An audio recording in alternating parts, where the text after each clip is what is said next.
everybody. I hope everyone's ready to listen to me read about some more yokai.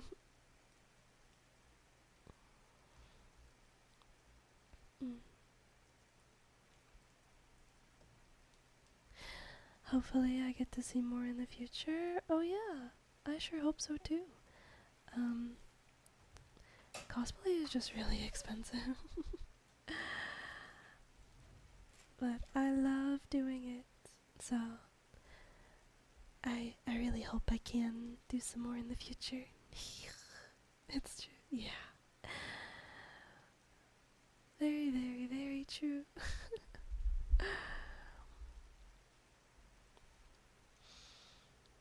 Is the rain too quiet? I feel like it might be.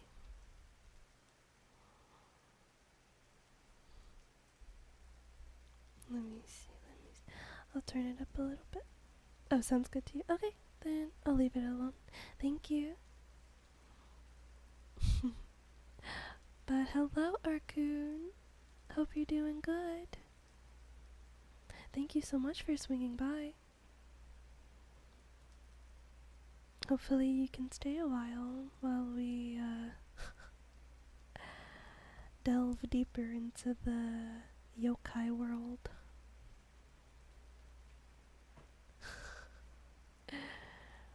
Oh, I need to find my place in the book. We are on Nuri Botoke, which is page 93. Okay. I'll definitely be here. Thank you. That makes me very happy. Oh, but Arkoon, have you ever done cosplay before?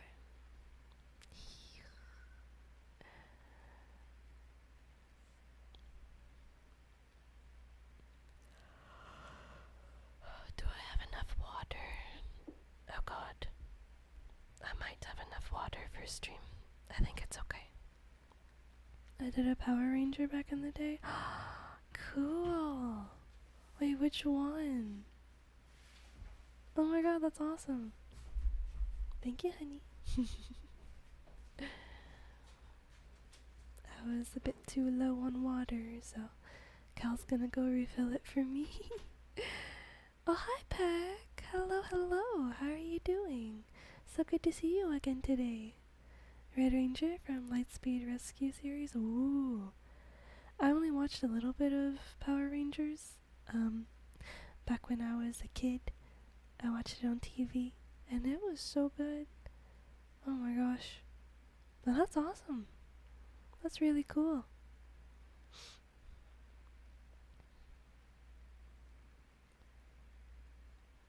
I still have an obsession with Power Rangers. Oh, nothing wrong with that. I think it's really cool.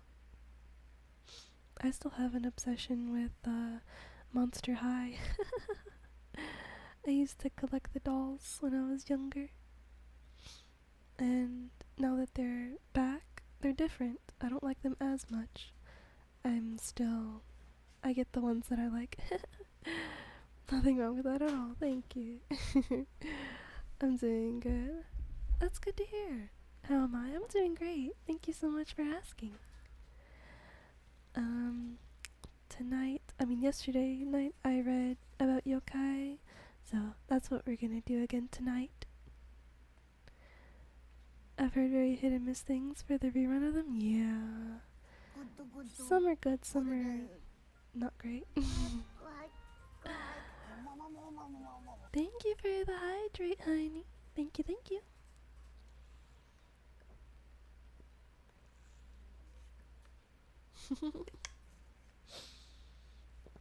Pepperoni. Okay. It's your wingman. It was so fun watching Cal play Gundam today. The Pac-Man level or whatever that was. Oh my gosh. That was crazy. So cool.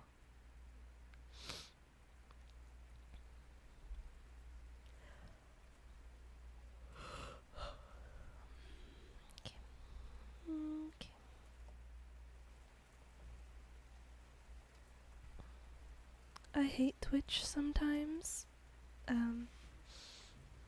Excuse me. What was I about to say? Oh yeah, I got distracted, sorry.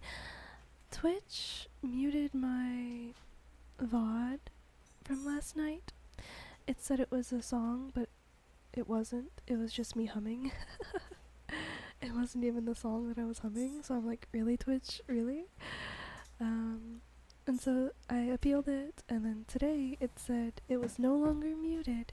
So I was like, great, that was so fast. Let me go ahead and highlight so the VOD can, when it disappears, it's fine. So I highlight it, and then I come back like just a few minutes ago, and the highlight is muted, but the VOD is unmuted, and I'm like, Twitch, you're drunk. You're actually drunk. Hello, Raccoon Goose. Welcome in, welcome in. Please enjoy your stay. I love their automated stops. They're so great. Yeah. Let's go ahead and start reading about some yokai. And if at any point anyone wants to request a yokai for me to read about, then I'd be more than happy to do that. Right now we are on Nuribotoke. It looks like this, and its translation is Coded Buddha. Its habitat is poorly cared for family altars or run-down homes. Its diet is none. Appearance. Nuribotoke is a grotesque, zombie-like spirit which creeps out of a butsuran, or family altar, that has been accidentally left open at night. It is a soft, flabby, corpse-like spirit with oily black skin and a pungent smell. Trailing behind is a catfish-like tail connected to its spine.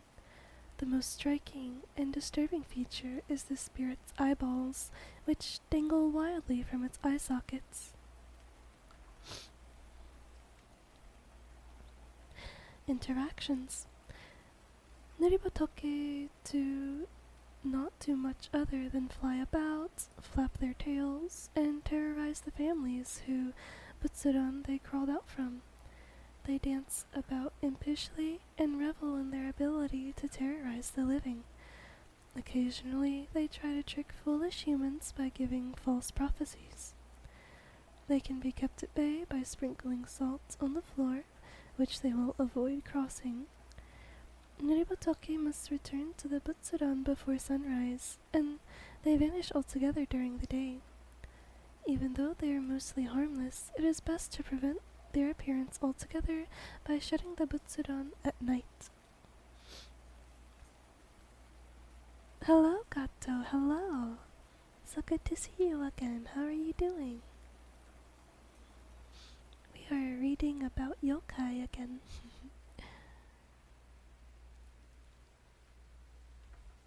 Origin. In most Japanese homes, there is a large, ornate, wooden shrine called a butsudan. Inside are religious icons, scrolls, mantras, statues, and other holy items. It serves as the center of the household's spirituality, and the ancestors of a family are all enshrined in it. During the day, the butsudan stays open. During holidays and special occasions, it is treated like a member of the family and treated to offerings of food and sake. The doors to a butsudan are always closed at sunset. The butsudan is a gateway to the spirit world. Superstition warns that if the butsudan is left open, certain spirits can wander freely back and forth between the land of the living and the land of the dead. Nuribotoke is one of these spirits. So, they're really not harmful. It's just scary. Like, you wouldn't want to see this in the middle of the night.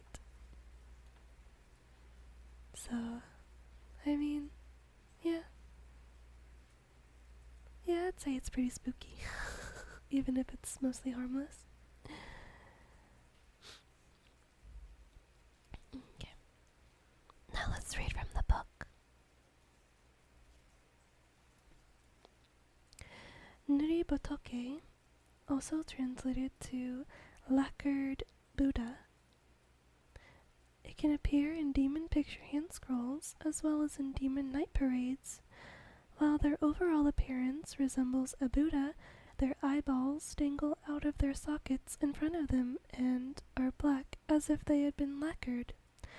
Some visualizations show Nuribatoke with straight hair falling below their waist, while others depict them with their tongue sticking out. The word Batoke can also refer generally to someone who has died, as fallen eyes is an idiom for death. The black color could indicate impurity and also refer to death. Toriyama Sekine captures a Nuribotoke in his book, Illustrations of a Demon Horde's Night Parade, as it emerges from a portable miniature Buddhist altar, but the exact context is uncertain. Okay. Seems harmless in that rendition as well. So, I'm not scared of it. It's just, it looks a little bit spooky. Okay. Let's see who's next. Nyoi Jizai.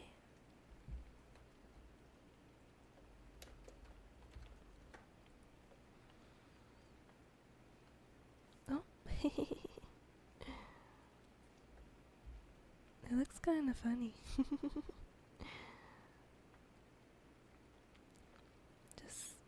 just giving the stranger a good old back scratch. Okay.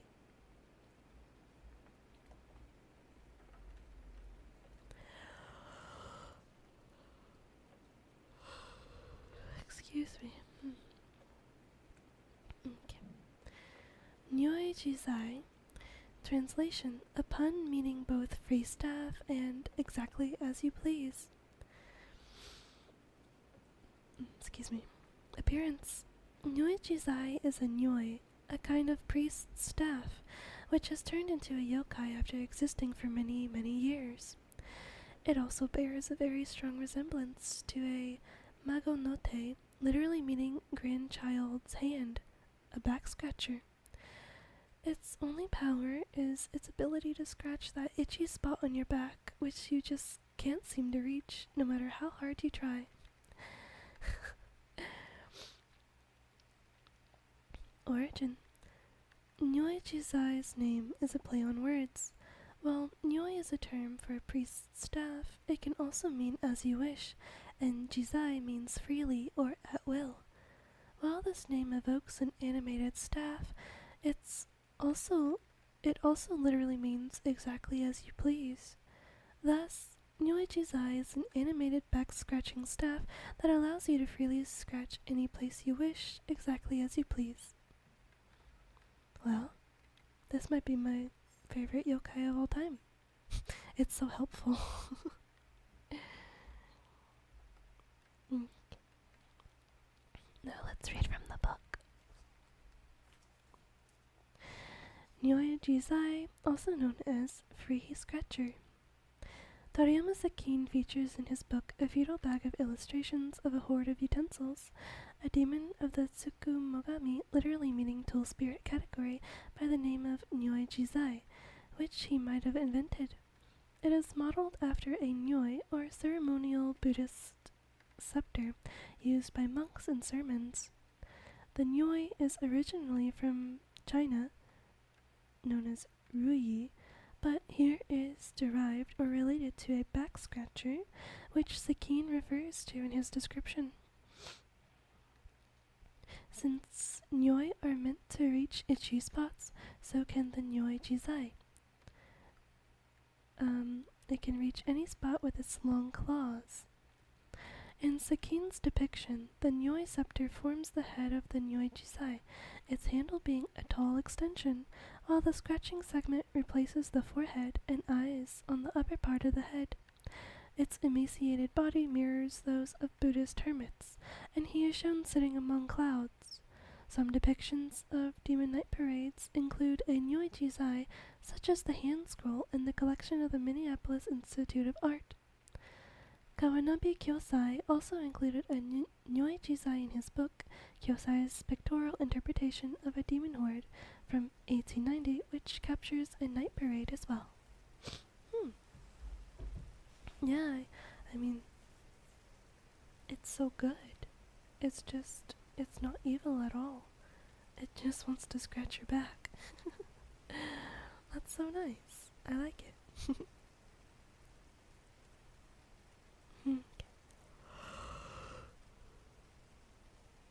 Oh my goodness, I'm yawning so much tonight. Next up we have Okubi. Okubi. Oh. How are you, girl? I'm doing great. Thank you so much for asking. How are you doing?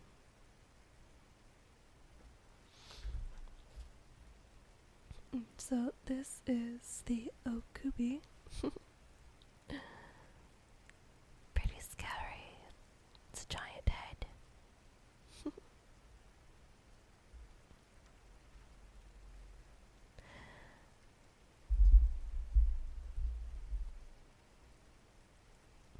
Excuse me. I'm fine, just bored. Oh. Well, I'm glad to hear you're doing okay. Just bored? Yeah. Well, hopefully this will be interesting. If you enjoy learning about Japanese demons, also known as yokai. Or I hope you can find something fun to do. Okubi, translation, means giant head. Its habitat is hiding in large barns or flying around in the sky.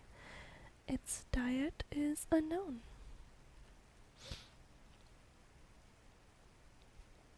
Maybe I watch anime? Ooh. Yeah, that sounds fun. Which one are you gonna watch? Okubi appear as enormous severed heads which fly through the sky. In most accounts, they are female in appearance. Quite commonly, they have blackened teeth. Okubi interactions. Okubi are literal threats to humans. Oh my gosh, I can't read. Their most common activity is to fly about harassing people, grinning at them, blowing away their umbrellas, or otherwise scaring them. According to some accounts, if an Okubi breathes on any body part, that parts will become inflamed. However, stories about serious injuries or deaths are rare to non-existent. I have no idea. Oh. Well, I hope you can find something good.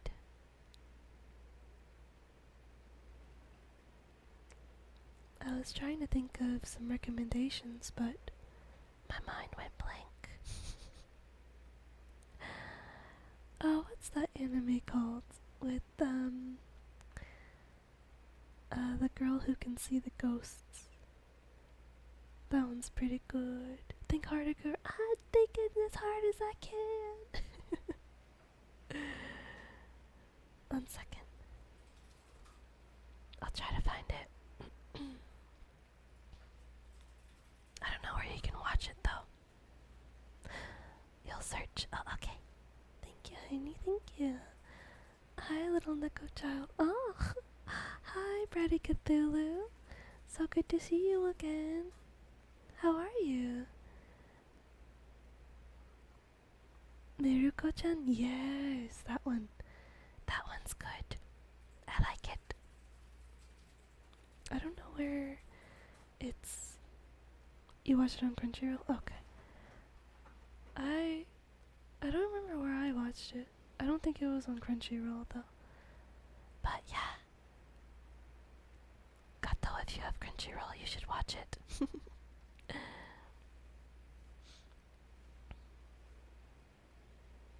Doing alright, just finished an anime I enjoyed a lot. Oh, which anime? We were just thinking of anime recommendations for Gato.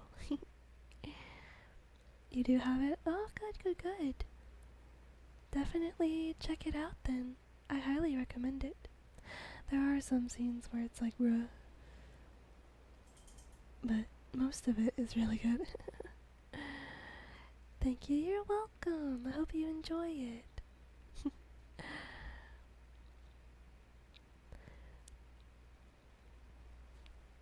Right now we are on Okubi. It's literally a giant head that floats in the sky.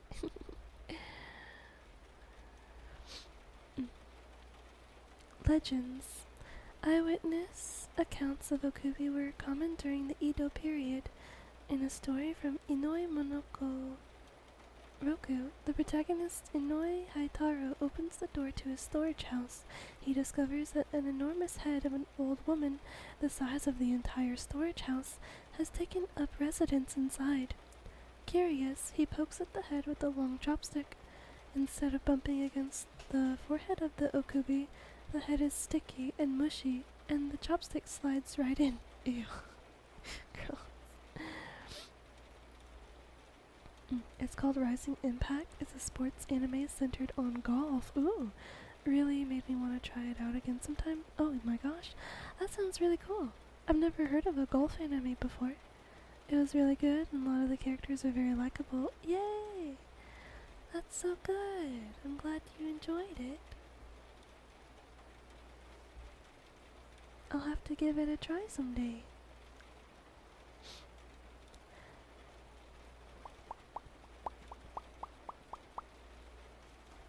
Is that a roach on the table? Yes.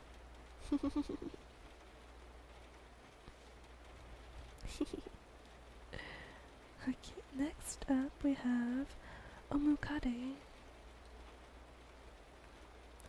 Omukade, Omukade. There it is. Scary. Can anybody tell what this is?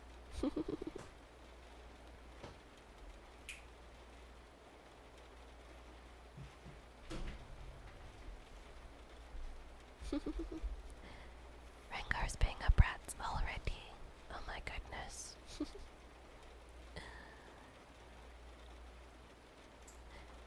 If you guessed giant centipede, giant centipede, then you are correct. That is what the Omukade is. Its habitat is mountains and caves, or any dark and humid place big enough to hold it.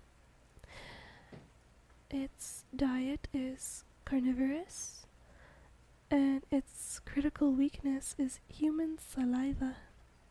Oh my goodness. Appearance. Omukade are monstrous Mukade centipedes with dark bodies and bright orange legs and heads. They are often depicted with dragon-like features.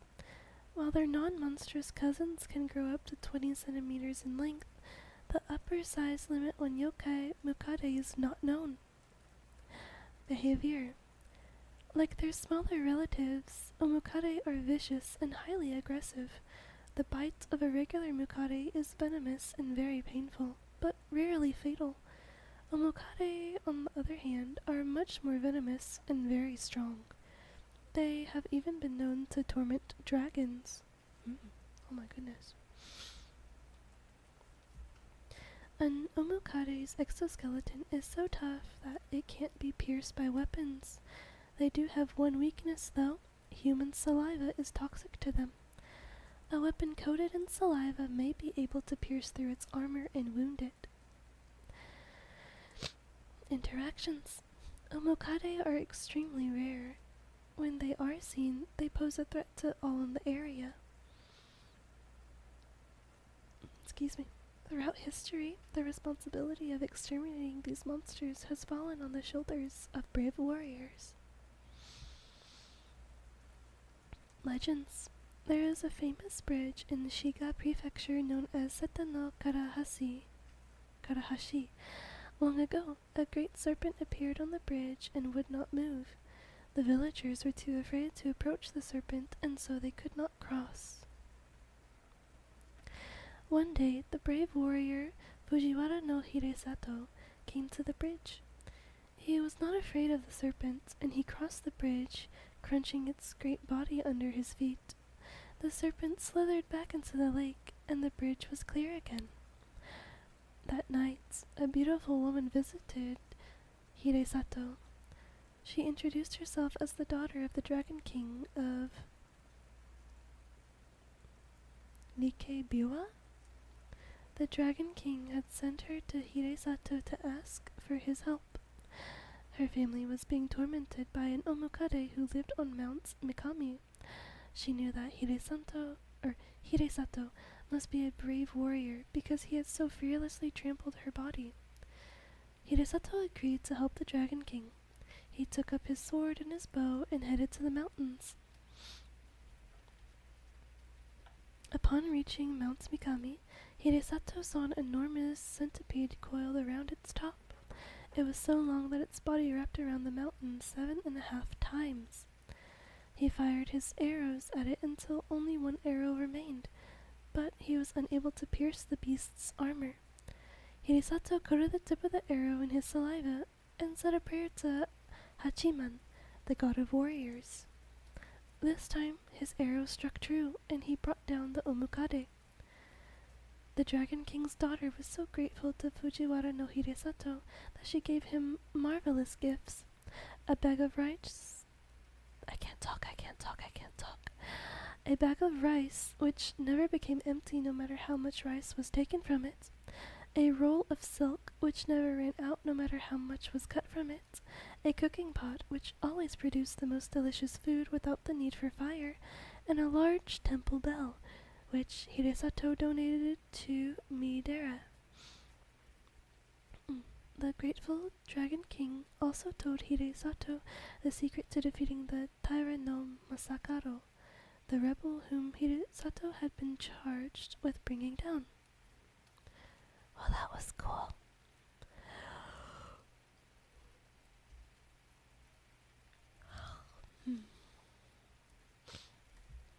Okay, now let's read from the book.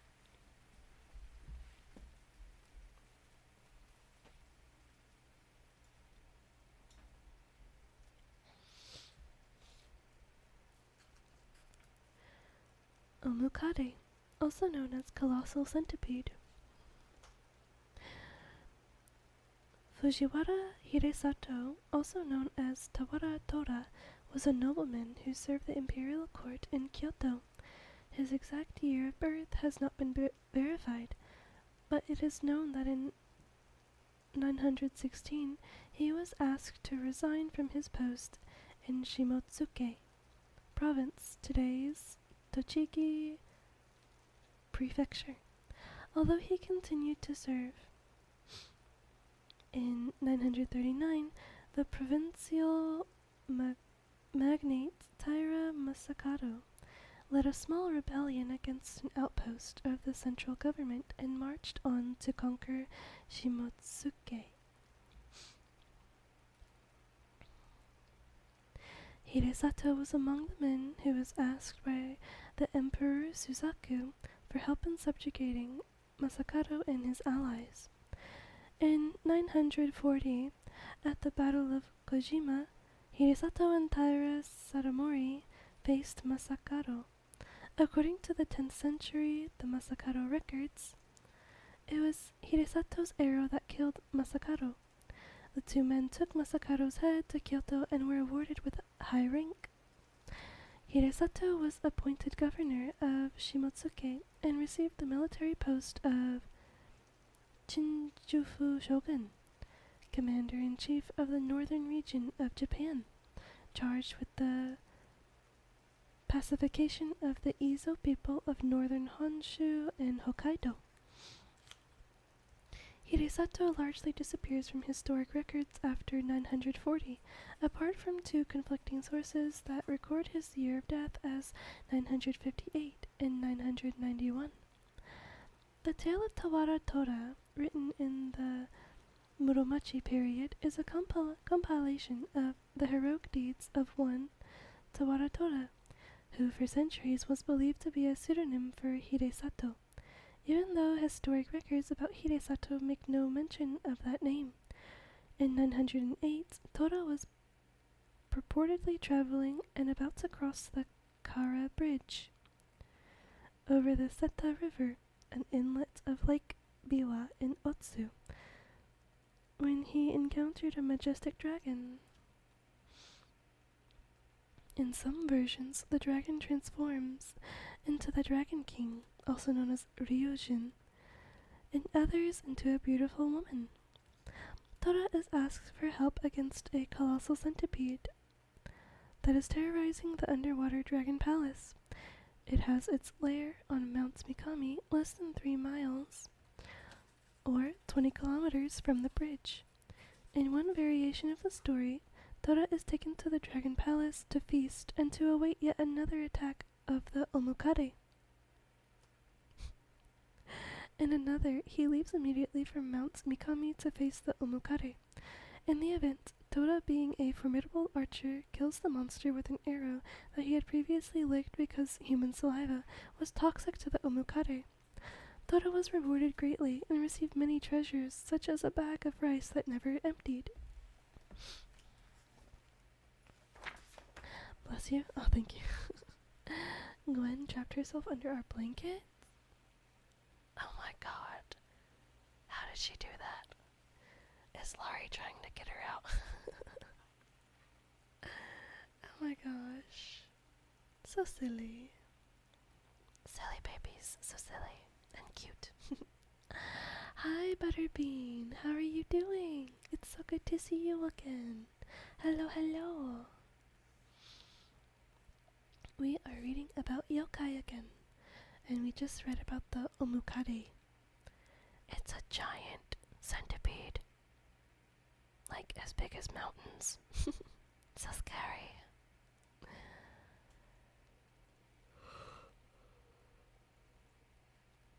Okay. Up next is Onyodo. Excuse me.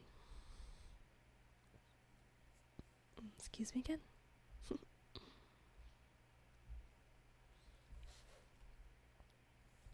I'm thirsty.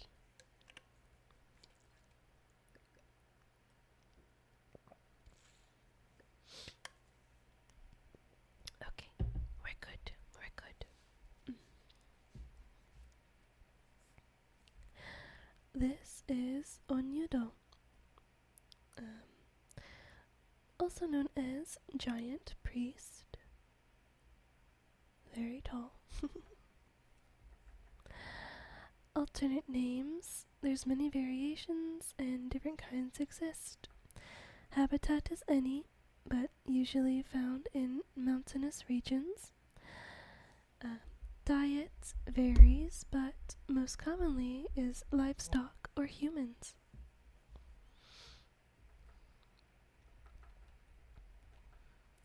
Onyodo is a catch-all term for a number of giants found throughout Japan. The name is used in a euphemistic way. While some Onyodo bear a strong resemblance to Buddhist priests and monks, most have no actual relation to the clergy. Size, appearance, and mannerisms vary from region to region and account to account. Some giants are only slightly larger than a human, while others are as big as a mountain. Some are saviors of men, while others are man-eaters.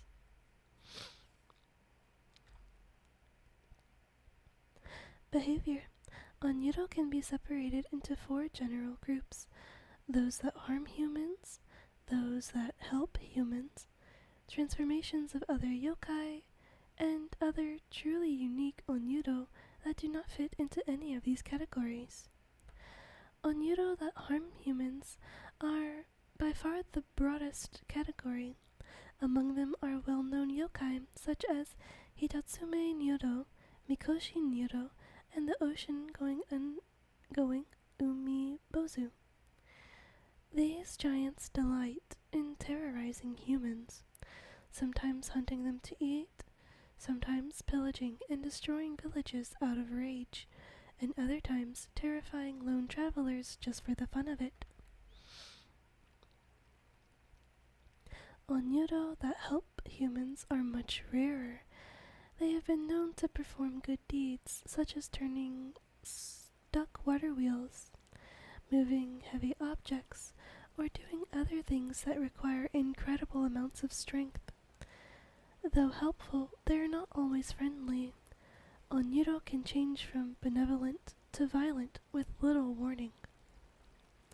Helpful or harmful, true onyuro are actually rare. Transformed yokai, especially tanuki and itachi, make up a large percentage of the giant population. Shape-shifting yokai take on giant forms in order to scare people and cause mischief, though they rarely kill. There is no easy way to identify if a giant is a true onyuro or just the shapeshifter. The two are functionally indistinguishable. And then there are the remainder of the onyuro, enigmatic and mysterious. They are only evidenced by their footprints or discarded trash. Regardless of how good or evil at heart a particular onyuro is, they are by nature extremely dangerous. It is generally wise to leave them be. Better to avoid all contact with them than risk enraging an onyuro and bringing destruction upon nearby villages. Wow. Okay. Spooky, spooky. Scary, scary.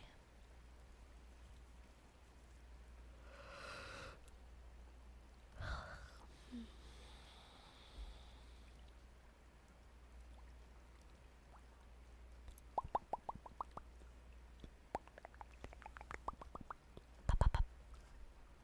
Okay. Now let's read from the book. Onyuro, also known as giant priest. Nyuro is a term used for someone who has not yet been ordained as a Buddhist priest, but has the shaven head of a priest and is still a layperson. Several related demons are supernatural Nyuro, such as the O-Nyuro, literally meaning large Nyuro. A subform of the O-Nyuro is the Mikoshi Nyuro, which has an extensible head that allows it to look over things. A priest who isn't a priest. Yeah, basically. Yeah. An onyuro can be portrayed as a bald-headed demon, gigantic in size and several meters tall, that resembles a priest, but it can also be depicted as a vague shadow that appears to be a large priest. The shadow version is illustrated in Ryusai Masazumi in the book Poems on 100 Stories. Sometimes the onyuro has a third eye on its forehead. Many surviving folk tales report of people being threatened by them or getting sick after seeing them.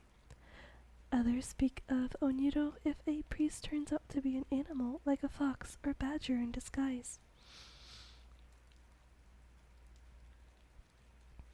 Bald-headed demon, Okoi? What?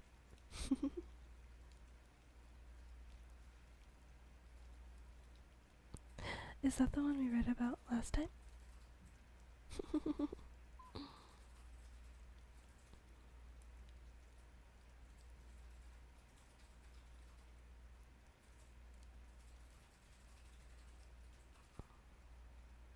Oh, from Black Panther. Oh my gosh. Oh my gosh. You're silly.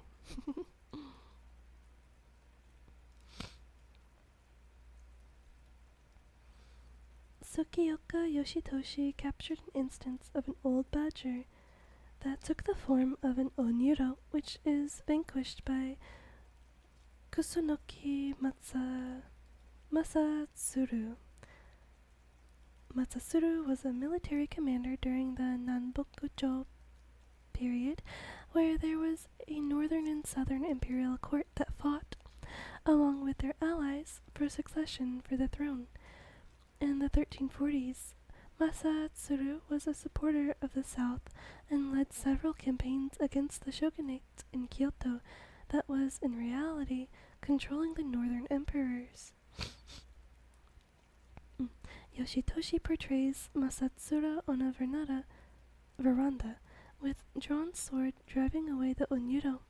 He is assigned by Chikodomaru, the future Togashi Masai, feudal lord of Kaga in north-central Japan, who shines a lantern, revealing a large number of demons lurking in the dark.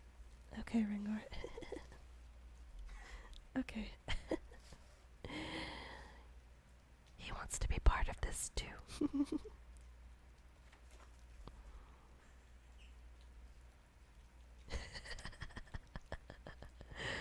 Oh my goodness.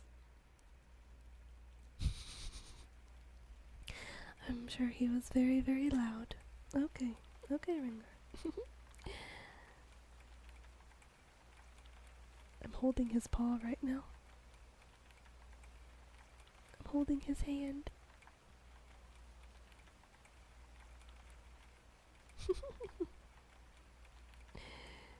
He's so cute. Rengar. Rengar.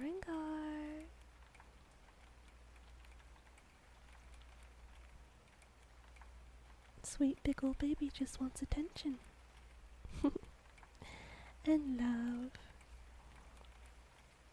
Okay. Next is Osakabe Hime.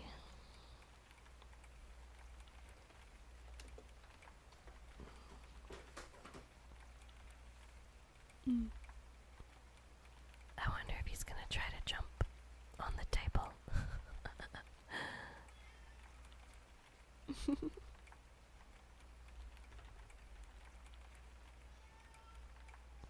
Oh, now he's meowing to Kalkoro.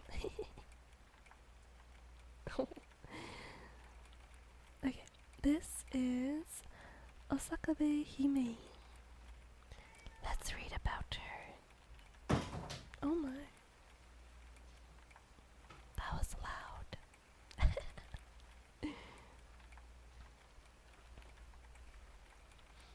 Osakabe Hime, translation meaning the Lady of the Walls. Her habitat is secret areas of the Himeji Castle. Oh my goodness. Rengar has a lot to say.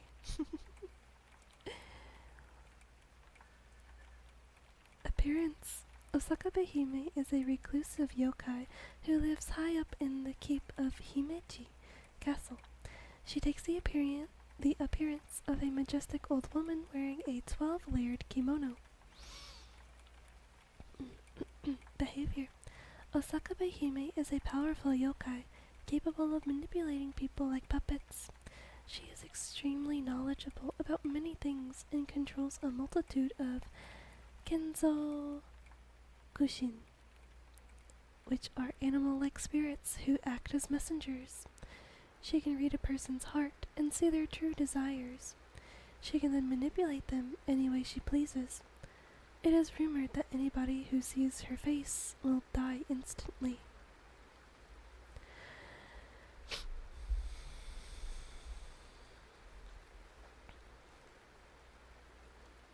Interactions.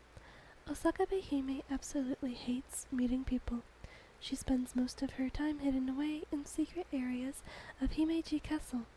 However, once a year she comes out of hiding to meet with the castle lord and foretell the castle's fortune for the next year. Origin. Osakabe Hime's true identity is a mystery. By popular account, she is actually an elderly nine-tailed kitsune who takes the form of this yokai. According to other accounts, she may be a snake spirit, or the ghost of one of Emperor Fushimi's favorite courtesans. She may even be the sister of Kamehime, a similar yokai who lived in the Inawashiro Castle in Mutsu Province. Another common legend is that she was originally the kami of the mountain upon which Himeji Castle was built. When Himeji Castle was expanded by Hideyoshi in the 1580s, the shrine dedicated to the local goddess of Mount Hime, Osaka Begami, was removed. The goddess was re-enshrined in Harima Soja, a shrine dedicated to several gods.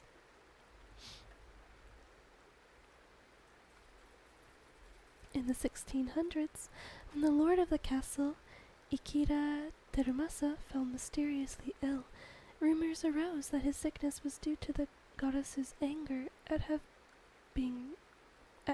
having been removed.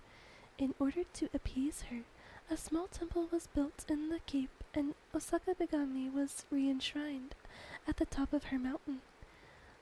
Osaka Begami may be the true identity of Osaka Behime. Rengar's eyes are huge. Did I just say highs? Rengar's eyes are huge. Okay, I actually can't talk tonight. I don't know what's going on. Hi, Rengar. Hi. Boop. He's so cute.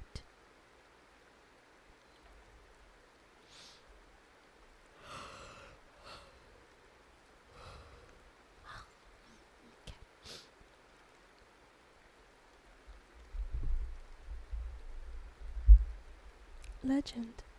During the Edo period, a young page named Morita Jusho went on a dare to go see if a yokai really lived in the upper floors of Himeji Castle. He waited until nightfall and then, paper lantern in hand, he climbed to the top of the keep.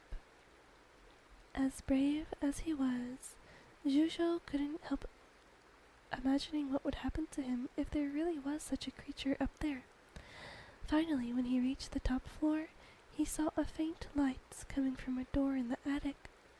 He peeked in, but whoever was inside had heard him. A woman's voice called out, "Who's there? Who's there? Who's there?"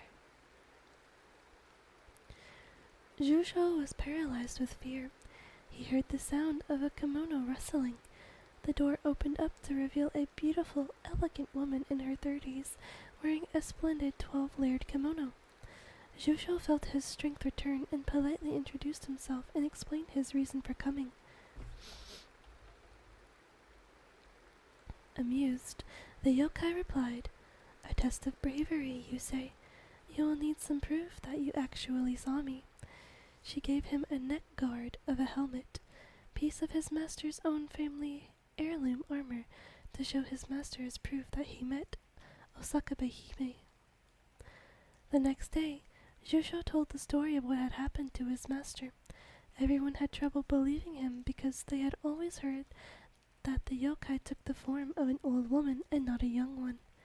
But when Jusho presented the neck guard, his master was shocked and had no choice but to believe the story.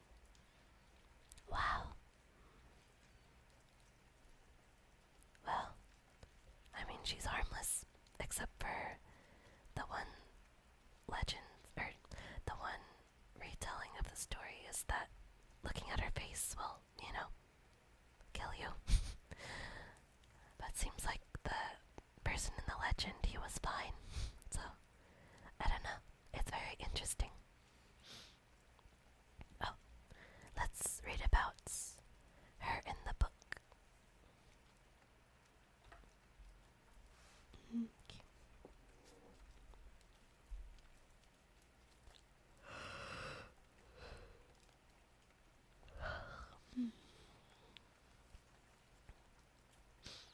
Osaka Behime, also known as Princess Osakabe. According to legend, Princess Osakabe hides in Himeji Castle, which is world famous for its white facade. She appears only once a year to tell the castle owner his fate, and is otherwise believed to stay in hiding because she hates people. Her true identity is unclear, but she is generally considered to be an old fox. Another theory is that she was the ghost of a previous castle owner. When Osakabe appears in 100 stories from various provinces from 1677, no mention is made of her gender.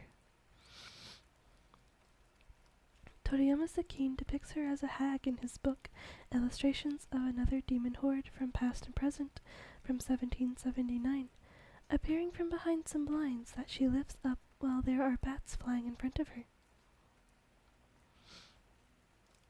In 1788, Kitao Masayoshi includes her in Notes on the Advent of Monsters. The accompanying text informs us that those who see her will perish instantly. Tsukioka Yoshitoshi portrays her in a very different way in a composition dating from 1863. The legendary swordsman Miyamoto Musashi had attempted to confront Osakabe in the tower of Himeji Castle, but the fox-like demon flees to the top of the tower. Musashi pursues her and instead finds a beautiful woman. Upon touching Osakabe, humanized foxes dressed in the same way as she is emanate from her. Thank you so much for the follow. Please enjoy your stay. We are reading about yokai.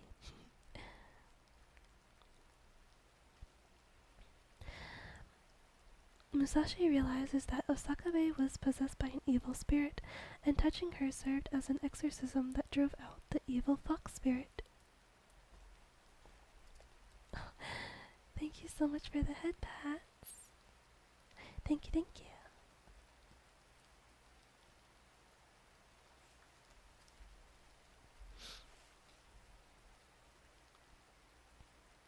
Oh, wait. Where was I? Oh, okay. Here I am. The next one is Otoroshi or Otoro, which means frightener. Oh, this one better be scary then.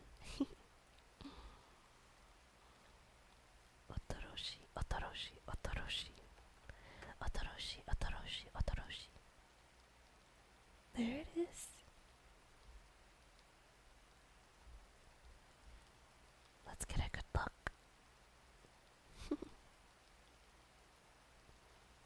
Okay.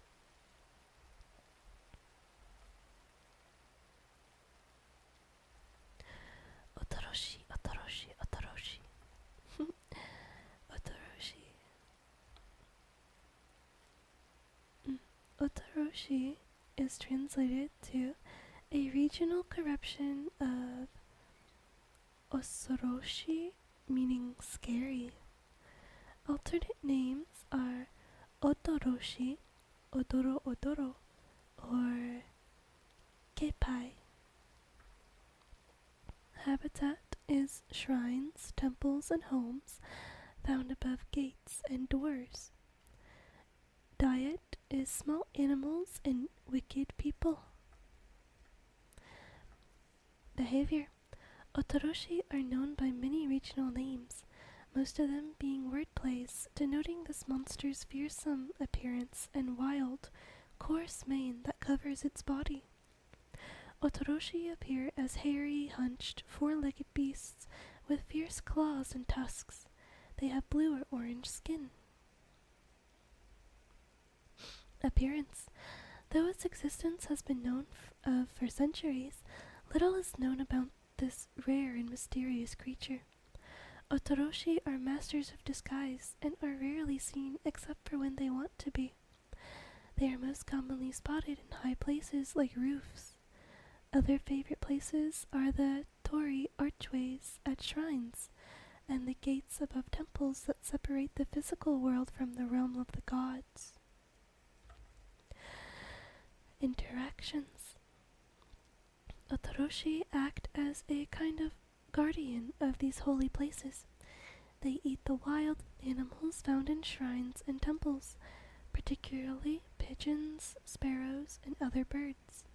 Otoroshi attack humans only rarely when they spot a wicked or imprudent person near a holy place, or when one tries to enter through the gateway they are guarding. Otoroshi attack by pouncing on their victims from above, tearing them to shreds and devouring their remains. Origin. While its name implies ferocity and its appearance is quite grotesque, it is only known to be dangerous to the wicked. The name Otoroshi, while not a word itself, appears to be derived from variations in regional dialects. It is generally accepted to be a corruption of Osoroshi, meaning scary. Nothing is known of its origins. It is speculated to be related to a similar yokai, the Waira, due to their common habitats and environment. Maybe we should read about the Waira too. Just real quick. It kind of... I don't know. Oh, ads just started. Please lower your volume. I don't know if I'm saying it in time or if the ads are already playing, but I got no warning, so I'm sorry. Okay. This is the Waira. So let's read about it a little bit. Translation. A regional corruption of Kowai, meaning scary. Habitats: forests, mountains, shrines, and temples. Diet is small animals and wicked people.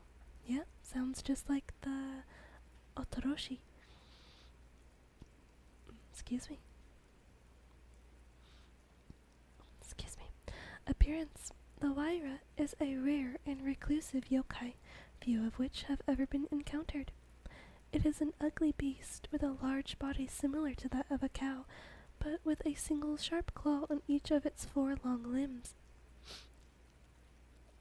According to the accounts that exist, male Waira are modeled in earthy brown colors, while females are colored red. Behavior. Waira live deep in the mountains, near heavily wooded temples and shrines. They are found near Otoroshi, and are believed to guard temples and shrines from wicked people. They also use their tough claws to dig up and catch the small animals that they feed upon, such as moles, mice, and rabbits. Origin. From the colorings and environments where they are found, it is believed that Waira are transformed yokai, born from the common toad after it reaches an advanced age. It is also speculated that the Waira is somehow related to the Otoroshi, as they share the same habitat and are often seen together. The Waira's name, as with the Otoroshi's, is a subject of some confusion. As these yokai's names are not written using kanji, they contain few clues as to their origins. The most commonly accepted theory is that it is a corruption of the variant of the word kowai, meaning scary. This further supports the speculation that the Waira and the Otoroshi may be somehow related. So interesting.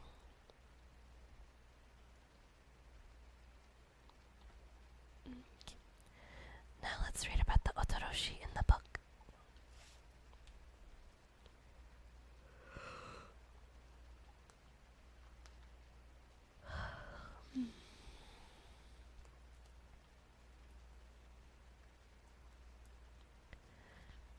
The ad break is over.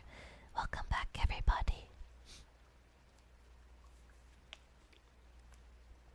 Otoroshi, or Otoro, which means frightener.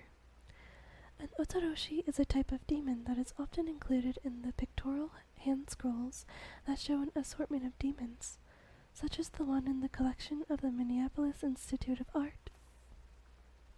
It is also featured in Toriyama Sekin's illustrations of a demon horde's night parade. The body of the Otoroshi is obscured by extremely long black hair, with some hanging down over the nose. The visible parts of the Otoroshi's body comprise a face and front legs tipped with 3 claws. Rendered in yellow, blue, or green, the face resembles the Buaku, the Buaku mask, but with tusks. Buaku is a demon in Kyogen, a comic skit interspersed in no theater, and his sheepish grin conveys the Buaku's docile character. What Otoroshi do is unclear, since no explanatory text exists. Neither do any related folktales. The word Otoroshi itself means frightening or terrible in Kansai dialect, whereas other parts of Japan would say Osoroshi. The Otoroshi in the Minneapolis hand scroll is labeled Otoroshi, meaning transformation, along with the pronunciation Otoro, which could mean inferior. Interesting.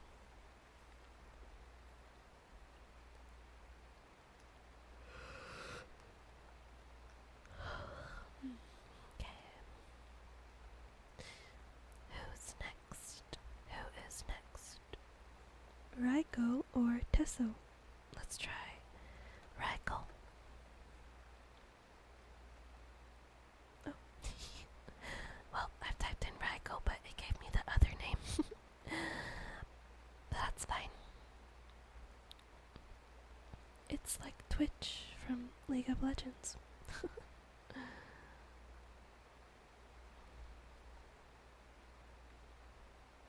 Okay. Raigo or Tesso translates to Iron Rat.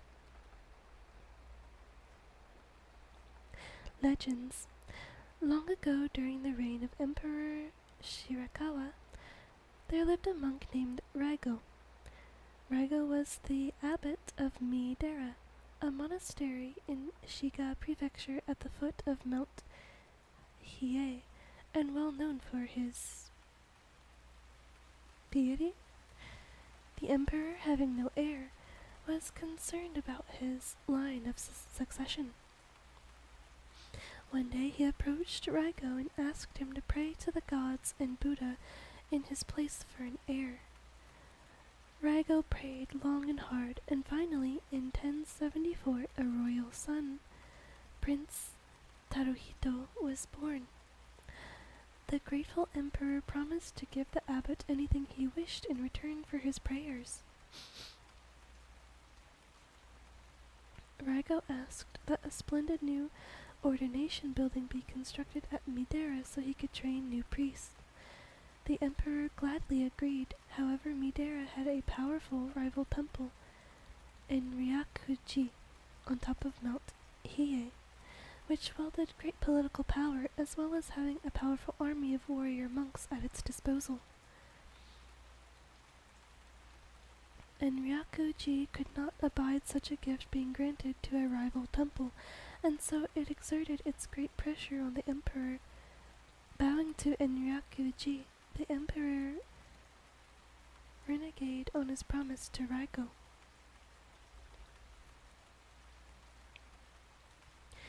Raigo began a hunger strike in protest of the emperor's broken promise, but the emperor would not, or could not, go against Enryakuji's will. On the 100th day of his hunger strike, Raigo passed away, his heart full of rage towards the unfaithful emperor and the rival monastery of Enryakuji. So great was the hatred in Raigo's heart when he died that he transformed into an Onryo, a ghost driven by pure vengeance. Shortly after Raigo's death, a ghostly vision of the abbot was seen hovering near young Prince Taruhito's bed. A few days later, the young prince died, leaving the emperor heirless once again. But Raigo's vengeance did not end there. Raigo Rago's twisted spirit transformed into a gigantic rat. Its body was as hard as stone, and its teeth and claws as strong as iron. The monstrous spirit, Tesso as it came to be called, summoned a massive army of rats, which poured through Kyoto up Mount Hiei and arrived at Enryaku-ji. There the rats wreaked Rago's vengeance upon the monks. The army of rats poured through the monastery complex, chewing through the walls and doors, tearing up the roofs and floors, and attacking the monks. They devoured Enryaku-ji's precious sutras, scrolls, and books, eating and despoiling everything they found. They even ate the precious statues of the Buddha. Nothing could stop Tesso and the army of rats until finally a shrine was built at Midera to appease Rago's spirit, and Rago's shrine still stands at Midera today. An interesting footnote to the story: while Buddhist buildings are typically built facing the east, Rago's shrine is built facing the north.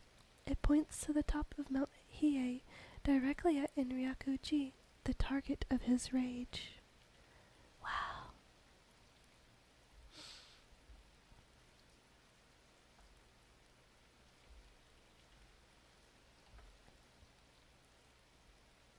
So crazy. If only that place had been built while he was still alive, then, he wouldn't have had so much rage in his heart and became an Onryo when he died. Very interesting.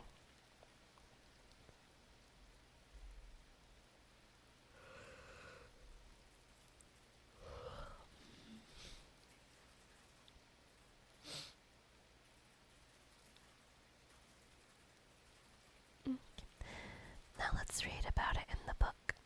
Isn't that a ghost archetype in Phasmo? Yes, it is. The Onryo.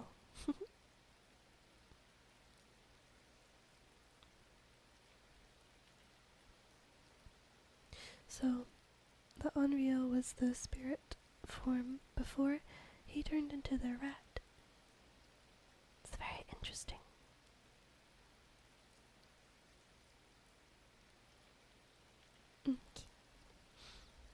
Raigo, or Tesso.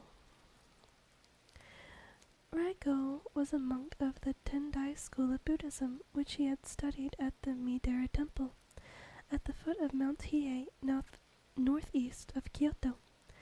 Because he was a disciplinarian, he was charged with keeping order among the acolytes. Since he was also a member of the influential Fujiwara noble family, Raigo became a spiritual advisor to the Emperor Shirakawa. Shirakawa had been without a male heir, and Raigo prayed fervently, which was believed to have aided the pregnancy of the Empress and birth of Prince Atsufumi. Filled with gratitude, the Emperor asked him what he wished for, and Raigo asked for only one thing: to erect at his temple an ordination platform, also known as Kaidan, a place where people who aspired to become Buddhist monks or nuns were given the precepts of Buddhism. However, the neighboring Tendai monastery, Enryaku-ji, already had such a platform. Moreover, Enryaku-ji was a stronghold of the Yamabushi, mountain worshippers who periodically terrorized Kyoto. Because of the deep rivalry between Enryaku-ji and Onjoji, and Shirakawa's fear of Enryaku-ji's Yamabushi, he did not grant Raigo's wish, and the platform was not built. Raigo, holding a grudge, fasted and died. Well, that's a quick and blunt way to put it. According to legend, after his death, Raigo transformed into a tesso, literally meaning metal rat, that led tens of thousands of rats to Enryaku-ji to feast on its sacred texts. In 1808, the novelist Takizawa Bakin adopted elements of Raigo's story for his popular book, The Story of the Priest Raigo and Mysterious Rats.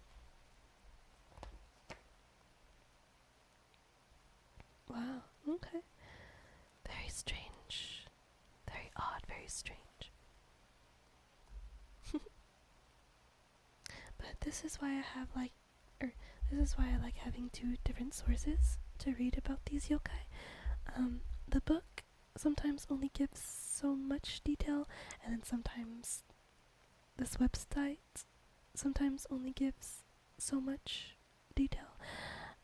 Like in the book, it didn't mention that, it put it very bluntly, that what was it? That he held a grudge, fasted, and then died. Oh my gosh, that is putting it the bluntest way possible. Because on the website, it says it was like a strike, or what was the word exactly? Yeah, a hunger strike, lasting 100 days. They didn't say that part in the book. I think that's very important information. But yeah, that's why I like having two sources. Sometimes one has more information than the other. Okay, next up is Rokuro Kubi. Rokuro Kubi.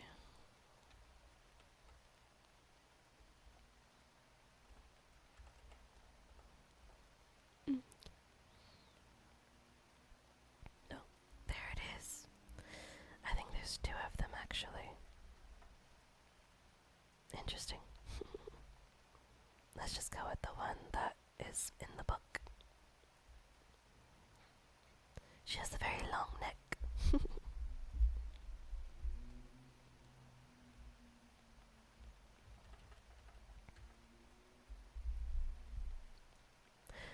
Rokuro Kubi.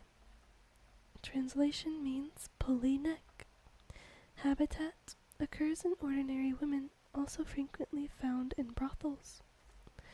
Diet is regular food by day and lamp oil by night. Appearance: by day, Rokuro Kubi appear to be ordinary women. By night, however, their bodies sleep while their necks stretch to incredible lengths and roam around freely. Sometimes their heads attack small animals. Sometimes they lick up lamp oil with their long tongues, and sometimes they just cause mischief by scaring nearby people.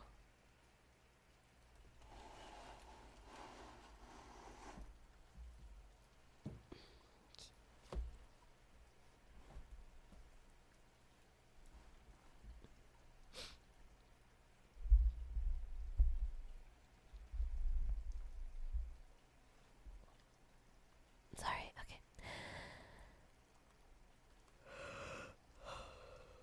Excuse me, okay. Origin: unlike most yokai, which are born as monsters, Rokuro Kubi and their close relatives, Nuke Kubi, are former humans transformed by a curse resulting from some evil or misdeed. Perhaps they sinned against the gods or nature, or perhaps they were unfaithful to their husbands.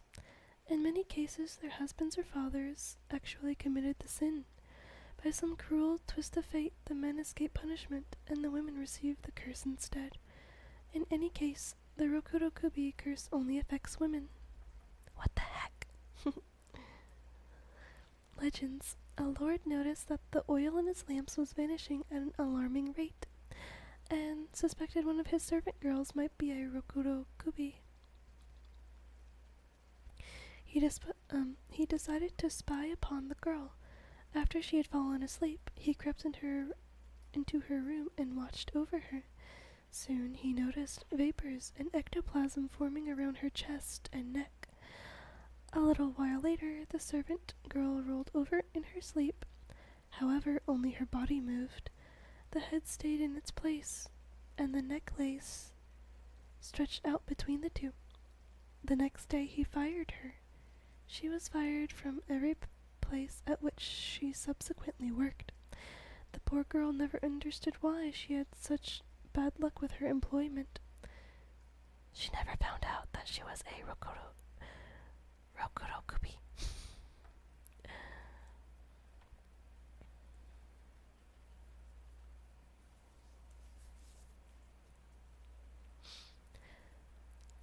old tale from Totomi Province, also known as Shizuoka Prefecture, tells of a monk who eloped with a young lady named Oyotsu. While traveling, Oyotsu became sick. Treating her would have used up all of their travel money, so the monk murdered Oyotsu and stole the remaining money. What the heck? On his travels, he stayed in an inn owned by a man with a beautiful daughter. The wicked monk shared a bed with the innkeeper's daughter, and during the night her neck stretched and her face changed into that of Oyotsu. She angrily accused him of murdering her. The next morning, the monk, regretting his evil deeds, confessed the murder of Oyotsu to the innkeeper. The monk also told the innkeeper what he had seen the night before. The innkeeper confessed that he too had murdered his wife for her money. He used the money to build this inn, and as a punishment, his own daughter was transformed into a Rokuro Kubi. Afterwards, the monk rejoined his temple, built a grave for Oyotsu, and prayed for her soul every day. What happened to the innkeeper's daughter is never mentioned. Wow. Wow, wow, wow, wow, wow. So crazy.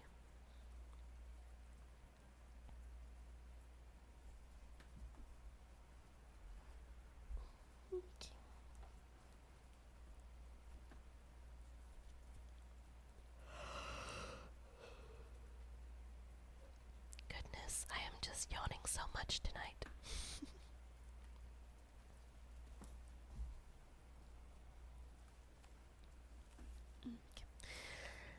Let's read about Rokurokubi in the book.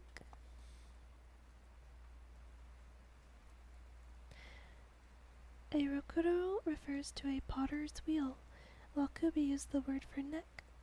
Together the two words describe the appearance of the Rokurokubi demon, who is an ordinary woman during the day, but at night, when asleep, her neck can stretch to enormous lengths and, snake-like, wriggle far away, even out of the sleeping room. Rokurokubi are not evil or harmful to humans. They appear relatively frequently in the arts, but can be mistaken for Mikoshi Nyuro, who also have a long neck but look like a monk. A variation of the Rokurokubi, which is believed to predate it in Japanese folklore, is called a Nukekubi. A Nukekubi can detach its head completely so that the head can fly around, although it might still be connected to its body by a string. In contrast to the Rokurokubi, there are legends about the Nukekubi harming people.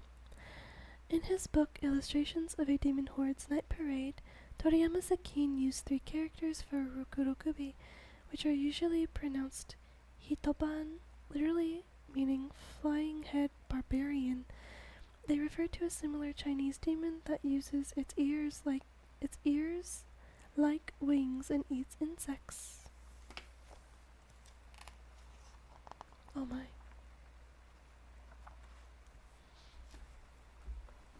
I want to read about the other one now. The one that harms people.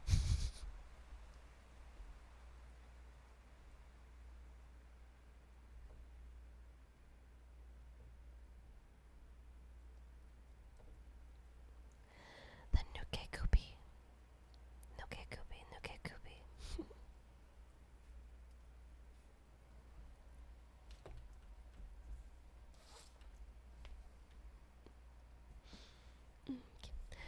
Nukekubi. Translation means removable neck. Alternate names are frequently referred to as Rokurokubi, the one we just read about. Its habitat occurs in ordinary women.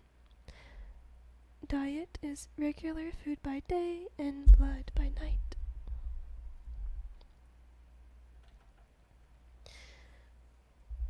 Appearance. Nukekubi are a variant type of Rokurokubi. They are similar in most respects, except that a Nukekubi's head detaches itself completely from its body, rather than elongating like a Rokurokubi's neck. Because their heads detach, they can travel further distances than the Rokurokubi.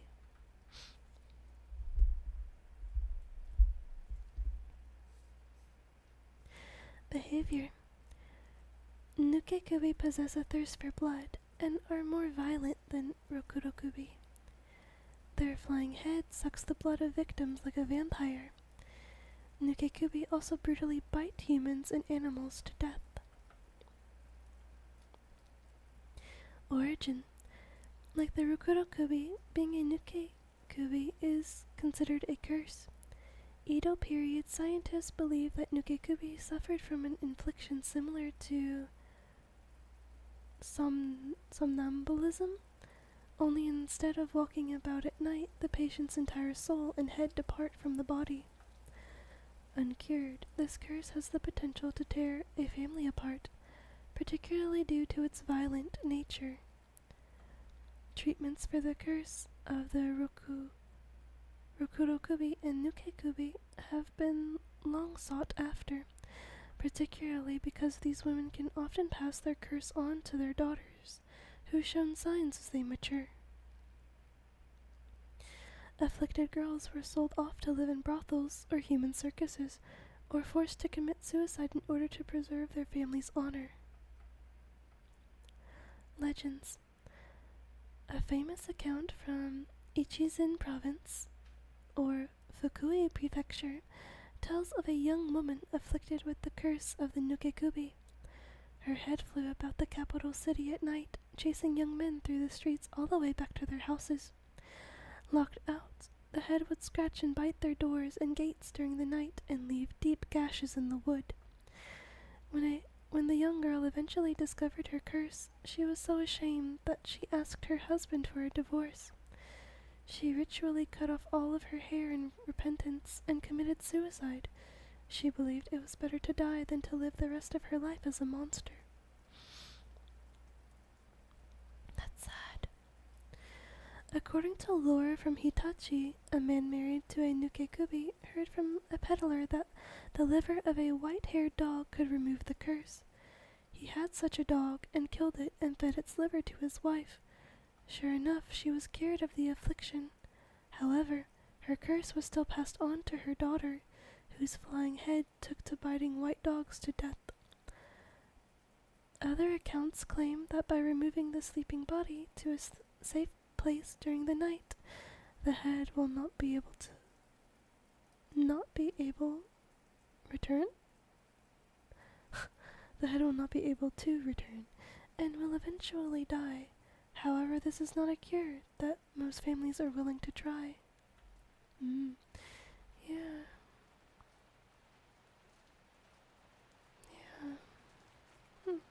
Interesting. Very, very interesting. Okay. Up next, we have Shokira. Shokira.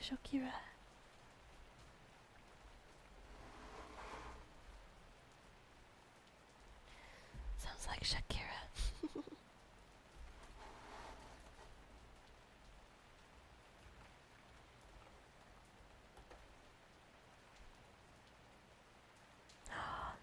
Oh my gosh, it's not on here. Let me see if there's another name.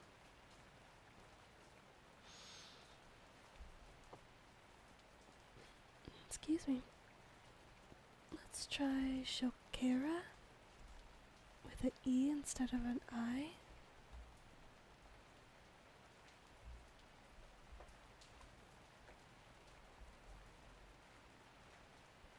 There we go. There it is. Oh, that looks horrifying. It's so scary.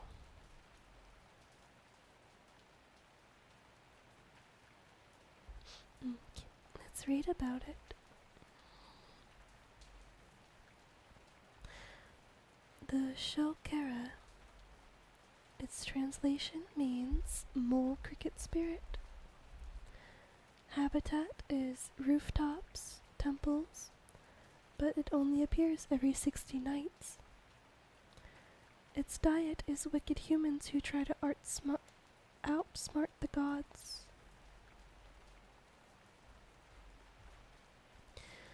Appearance. The Shokera is a large, dark-skinned, three-toed demon which spends most of its time lurking about on rooftops. Not much is known about this fearsome beast aside from its hunting practices.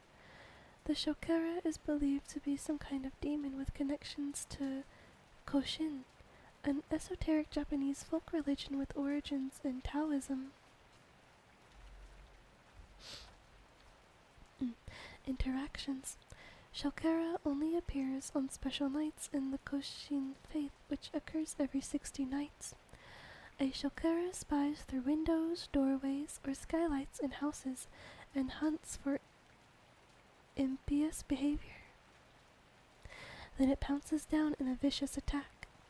Because Koshin is no longer a widespread religion, and because victims of Shokera attacks would only be implicating themselves as wicked by admitting to seeing one, little else is known about the Shokera. Origin. According to Koshin, there are 3 spiritual worms or insects called the Sanshi, which live inside every human body. Every 60 nights, on a special night called Koshin Machi, these worms leave the body while their host, human, sleeps. The Sanshi travel to heaven to report on the good and bad deeds of their human. The Emperor of Heaven then uses this information to lengthen or shorten people's lives according to their deeds. While good people have nothing to fear from Koshin Machi, the wicked might try to circumvent having their bad deeds reported by staying awake and reciting prayers all night long during these special nights so that the Sanshi cannot leave the body. That's when the Shokera goes to work. It lurks about on rooftops during these nights, peers into windows, and hunts for anyone violating the laws of heaven. Oh wow. Oh my goodness. I mean, it's not evil. Really, it's not. It's just doing its job. Shokera, Shokera.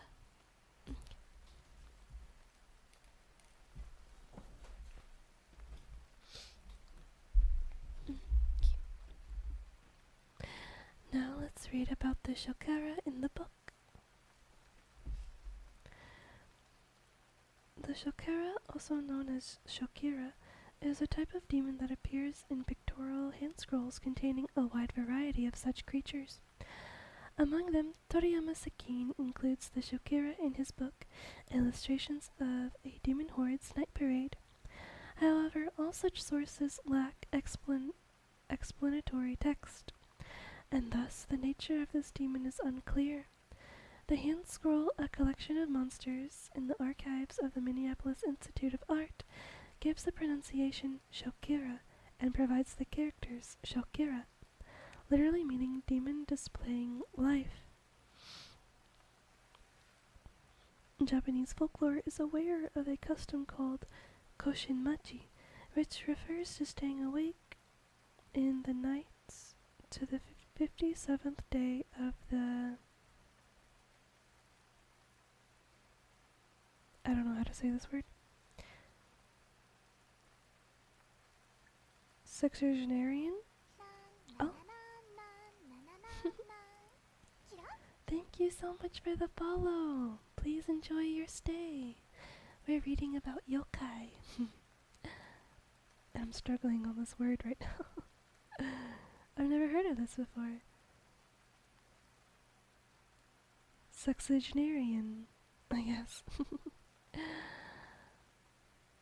I need to change my name? Why?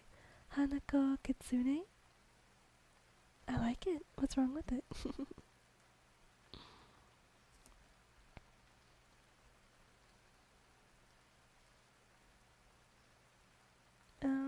Okay. The sexagenarian cycle to prevent the 3 worms that live in one's gut from ascending to the gods for reporting on their host's wrongdoings.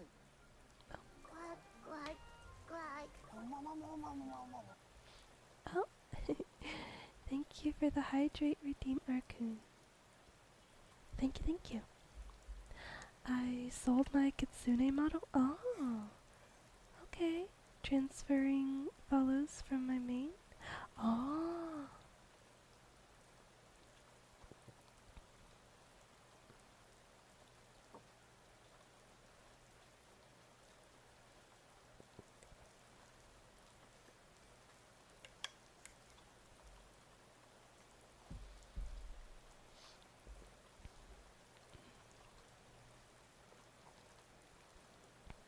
Oh, but what is your main?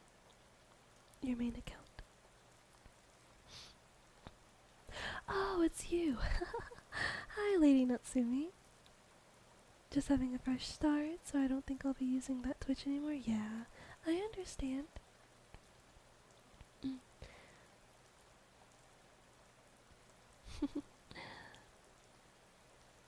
So what do you think you'll be changing your name to?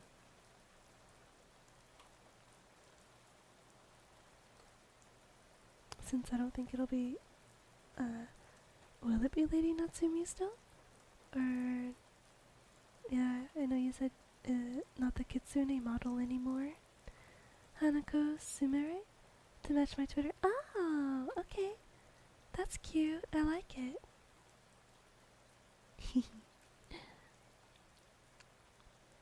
But that's great. And good luck with your fresh start. I'm wishing you much luck.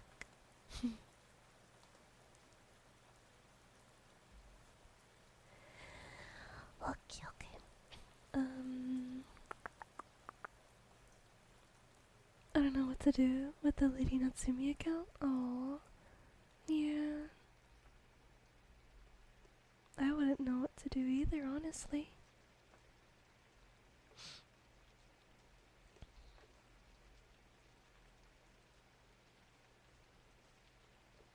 Maybe, maybe just have it there for the memories, yeah? If you don't think you'll be going back to it.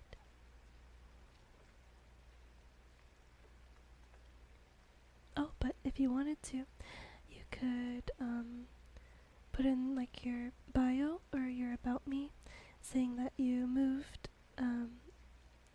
channels and that you're no longer using that one. Or if you didn't already, make a Twitter post. Yeah. Probably what I'll do. I don't know about the models. Yeah. Good luck with that. I'm wishing you the absolute best of luck.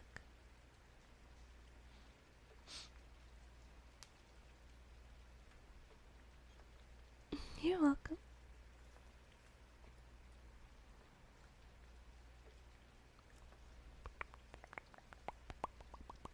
Okay. These three worms are referred to as Shokera. However, the visual appearance of the Shokera demon in the aforementioned sources is more like an upright standing humanoid dog with a greenish body. Sakine even portrayed it on the roof of a building, watching the humans below through a skylight. So scary.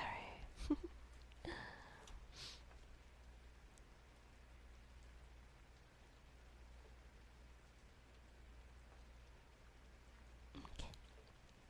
Up next, we have Tamamo no Mei. They were in a previous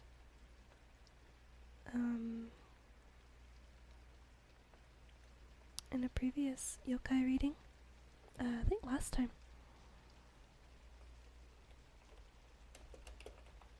Tamamo no Mei.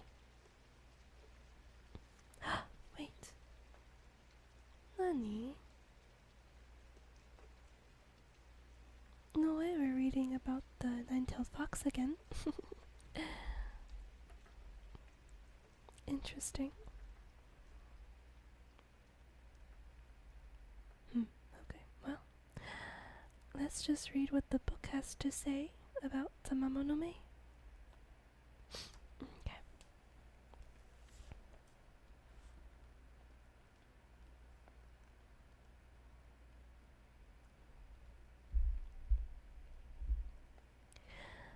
The legend of Tamamo no Mei is believed to date from before the Muromachi period, which is 1336 to 1573. But the earliest texts that include her are from the late 14th century. She is believed to have been modeled after Empress Bifukumon In, who became a consort of Emperor Toba in 1134. 5 years later, she gave birth to Toba's heir, the future Emperor Konoe, and soon surpassed the emperor's main wife in rank. After both Toba and Konoe died, she continued to try and influence the imperial succession, which ultimately erupted in rebellions. The fictitious Tamamo no Mae was raised by a couple who could not have children of their own. At the age of 18, she began to serve at the imperial palace, where her beauty and wisdom attracted the Emperor Toba. He made her his consort, but one day a supernatural light fell on Toba and he became gravely ill.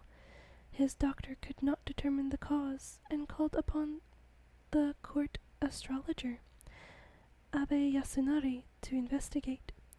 Yasunari discovered Tamamo no Mae was the cause of the illness. She turns into a nine-tailed fox, flies away, and vanishes. Sometime later, Toba learns from the feudal lord of Nasuno, today in Tochigi Prefecture, about cases of kidnapping of women and girls, and he sends armed forces under the command of Miura Yoshiaki, Chiba Tsunetani, and Kazusa Hirotsune, as well as the astrologer Yasunari. They immediately discovered Tamamo no Mae, now in the shape of a nine-tailed fox, but their attack is unsuccessful against her supernatural powers. Gradually, the men manage to corner the fox.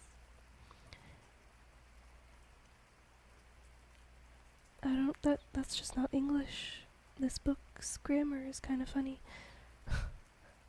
Gradually, the men manage to corner the fox. Miura shoots 2 arrows that pierce her flank and neck, and Kazusa slashes her with his sword, finishing her off. The fox turns into a huge, poisonous stone that kills anyone that approaches it, until the stone is eventually shattered by a Buddhist priest some 200 years later. Oh, thank you for the kitty cow pillow, hun. Thank you, thank you. I wanna see it. I wanna see.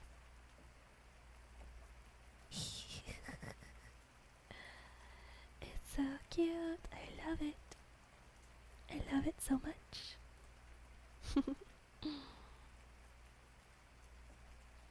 Okay. During the Edo period, 1603 to 1868, Tamamo no Mae became a popular figure in novels as well as in theater adaptations, such as Sengoku Yofu Den, written by Tsuruya Nanboku IV in 1807. A triptych by Utagawa Kunisada II, related to the performance of this play in 1863, shows the prominent actor Nakamura Shikan IV in a double role as the white nine-tailed fox flying on a cloud in the sky, and as the astrologer Abe Yasunari below her. Wow. Oh my goodness. Okay.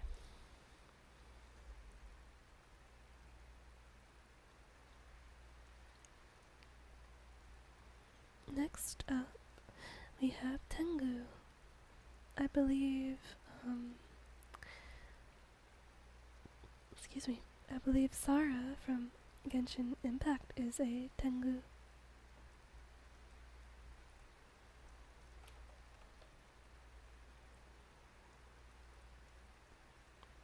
Well,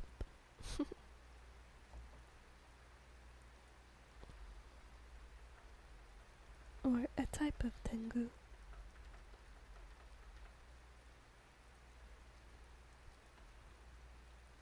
It might be this one. The one with the bird wings.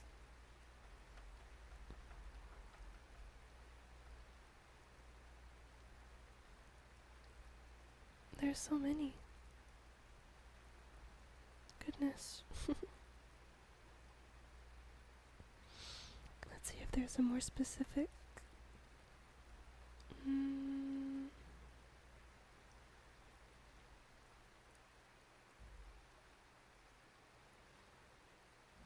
The usual form is called Konoha Tengu. Konoha. Konoha Tengu. Let's try that. Konoha.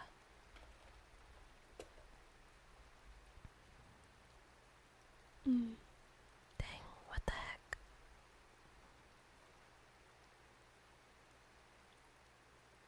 Or Karasu Tengu. Karasu. Karasu.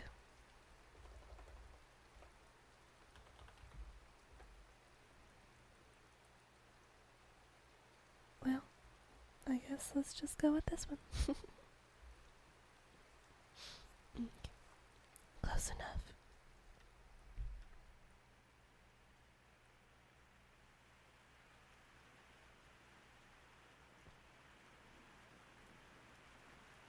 Okay, yeah, I think this one's good.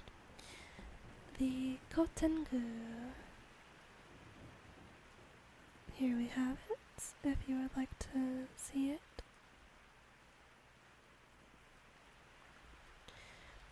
Kotengu. Translation means lesser Tengu. Also meaning divine dog. Alternate names are Karasu Tengu, meaning crow Tengu. Its habitat is mountains, cliffs, caves, forests, areas surrounded by nature. Its diet is carrion, livestock, wild animals, and humans. Appearance. Kotengu resemble large birds of prey with human-like characteristics. They often wear the robes of the ascetic and mystical hermits called yamabushi, and sometimes carry fine weapons or other items stolen from human homes or temples. Behavior. Kotengu behave like savage monsters. They live solitary lives, but on rare occasions band together or with other yokai to accomplish their goals. They accumulate hoards. Kotengu collect and trade trinkets and valuable magical items. When angered, they throw tantrums and go on destructive rampages, taking out their anger on anything near them. Interactions. Kotengu have little respect for humans. They feast on human flesh and do bad things to people, torture, and murder for fun. Some of their favorite games are abducting people to drop them from great heights deep into the woods, or tying children to the tops of trees so all can hear their screams but none can reach them. Kotengu kidnap people and force them to eat until they go mad. They especially revel in sacrilege. They torment monks and nuns, rob temples, and try to seduce clergy. These guys have some serious problems? Yeah, for real. Kotengu's greatest weakness is overconfidence. There are countless folk stories about Kotengu being duped into trading powerful magical items or giving up valuable information in exchange for worthless trinkets. Foolish Kotengu overestimate their own intelligence when trying to trick humans and end up being tricked themselves. Oh.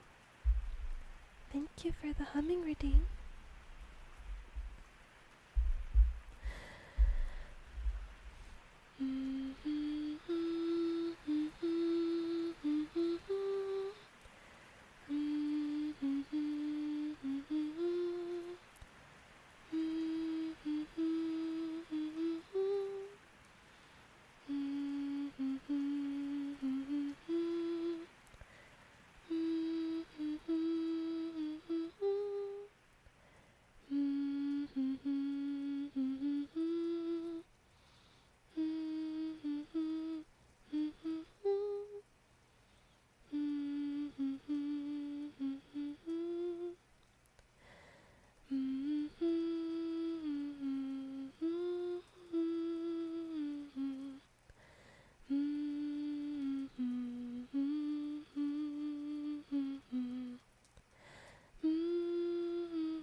is. I'll just have to appeal it again, and that's fine. No worries. Okay. Now let's read about the Tengu in the book. Let's do that so we can see the picture. Okay.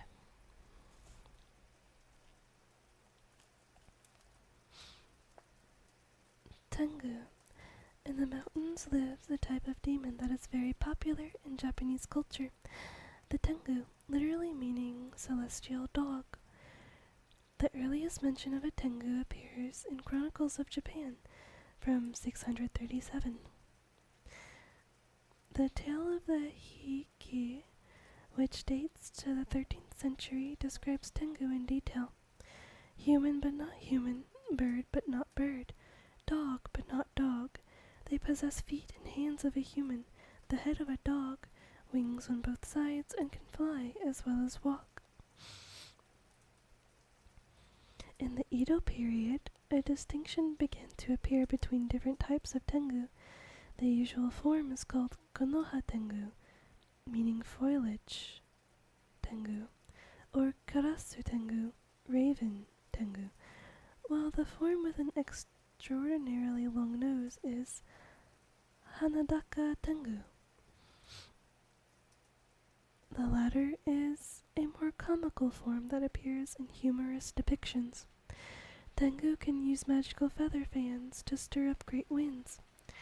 Tori Kiyonaga pictured Tengu shopping for such fans in the book Novel Idea of a Female Tengu. Since Tengu were considered spiritual guardians of the mountains, they became associated with Yamabushi, also known as Buddhist mountain worshippers who trained in martial arts. The Tengu were credited for having trained one of Japan's best-known swordsmen, Minamoto Yoshitsune. Yoshitsune was a military genius who assisted his half-brother, Yoritomo, consolidating power over Japan during the long period of conflict with the Taira clan in the 12th century. Several woodblock prints capture the young Yoshitsune, then known as Ushi Wakamaru, training on Mount Kurama, under the tutelage of Sojobo, the mythical king of the Tengu. Although Ushi Wakamaru had been sent to the Buddhist monastery for training, he spent his nights deeper in the woods learning from other Tengu. Legend has it that the good relationship Yoshitsune established with the Tengu later paid off because they assisted him in the shadows when Musashibo Benkei refused to let Yoshitsune cross the Gojo Bridge unless he fought with him. Uragawa Kuniyoshi captured the scene of Benkei fending off Sojobo and 7 of his followers as Yoshitsune watched. According to legend, several historical figures experienced encounters with Tengu. For example, Tsukioka Yoshitoshi captured the legendary swordsman Miyamoto Musashi, dueling with a Yamabushi during his travels. When Musashi defeated him, the Yamabushi revealed itself to be a Tengu and flew away. Wow, okay.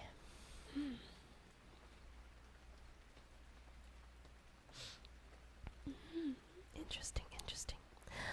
I think I'm gonna read one more, and then I'll probably end stream because my eyes are acting funny. Like, I'm getting blurry vision for some reason, I don't know. But it's okay, I'll be fine. Let's read this last one here called Tsuchigumo.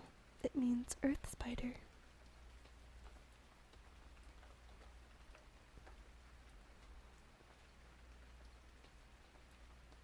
There we go. Tsuchigumo.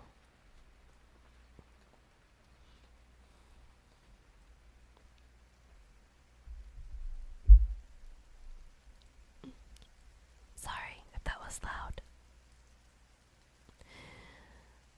Tsuchigumo, translation meaning ground spider.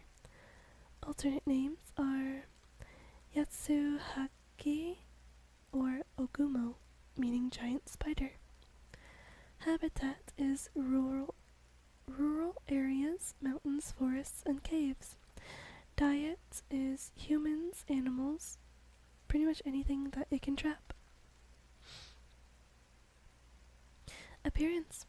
Tsuchigumo, known as the purse web spider in English, are found all over the Japanese islands and throughout much of the world. Long-lived Tsuchigumo can transform into yokai.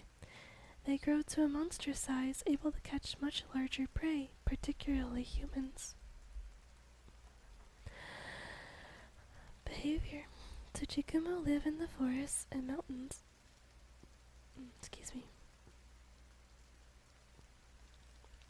Making their homes in silk tubes from which they ambush passing prey. Like other spider yokai, they rely on illusion and trickery to deceive people. While the Jorogumo use their sexuality to seduce young men, the Tsuchigumo have a wider selection of deceptions and often bigger ambitions. Legends. The accounts of the legendary warrior Minamoto no Yorimitsu contain numerous encounters with Tsuchigumo. In one, a Tsuchigumo changed itself into a servant boy to administer venom in the form of medicine to the famed warrior. When his wounds were not healing and the medicine didn't seem to be working, Yorimitsu suspected foul play. He slashed the sword at the boy, who then fled into the forest. The attack broke the powerful illusion which the spider had laid on Yorimitsu, and he found that he was covered in spider webs. Yorimitsu and his retainers followed the trail of spider's blood into the mountains, where they discovered a gigantic monstrous arachnid dead from the wound Yorimitsu had inflicted. Interesting. In another legend, a Tsuchigumo took the form of a beautiful warrior woman and led an army of yokai against Japan. Yorimitsu and his men met the yokai army on the battlefield. With his experience in such matters, Yorimitsu attacked the woman general first. The blow struck, her army vanished. It was merely an illusion. The warriors followed the woman to a cave in the mountains, where she morphed into a giant spider. With one swing of his sword, Yorimitsu sliced her abdomen open. Thousands of baby spiders, the size of human infants, swarmed out from her belly. Yorimitsu and his retainers slew every one of the spiders and returned home victorious. Oh, yeah, scary, very scary. Thousands of what? Baby spiders. The size of human infants. Okay. I'm getting kind of hungry. I think I just threw up a little. Oh no, I'm sorry. I'm so sorry, honey.